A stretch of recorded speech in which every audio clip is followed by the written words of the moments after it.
So let's talk, secondly, about this amazing clip. I love this. The Belgian shot putter called Jolien Bonquo, right? Now, she took part in the European Championships and the 100-metre hurdles. Watch her here. She's the one at the back.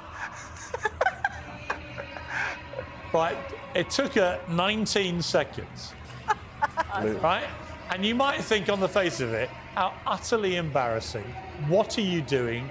How did you ever get near the 100-metre hurdles at a European Championships?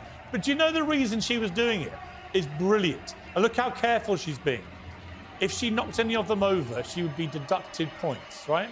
And the reason she's running, even though she came last by miles, was that the other two Belgian hurdlers had to pull out from injury.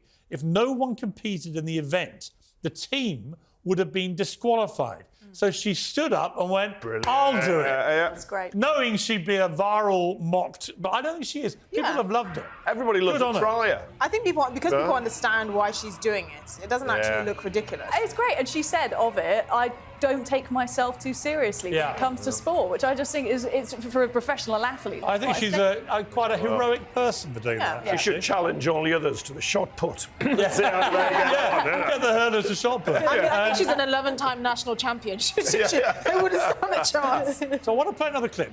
Just a bit of the gear changes. This is Barack Obama talking about the Titanic submersible. I wonder what he did by comparison. There's a potential tragedy unfolding with a submarine that is getting, minute-to-minute coverage all around the world.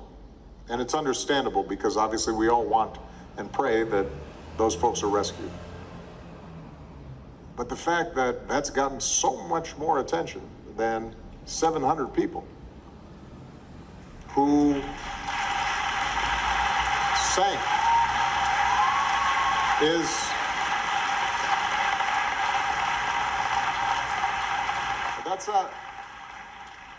that's an untenable situation.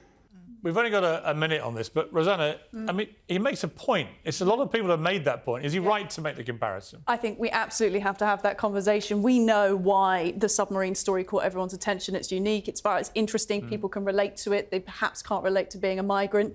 But I think if you don't have that conversation, then there's something terribly wrong going on in the world, because just stand back, it's 5 people, it's 700 Esther, people. the argument goes the migrants were trying to travel somewhere illegally, blah, blah, blah. But is that a humane argument? It's not, and you have to understand. I mean, you're right. People can't identify with it. You have to imagine how desperate those people are to risk their lives in that way.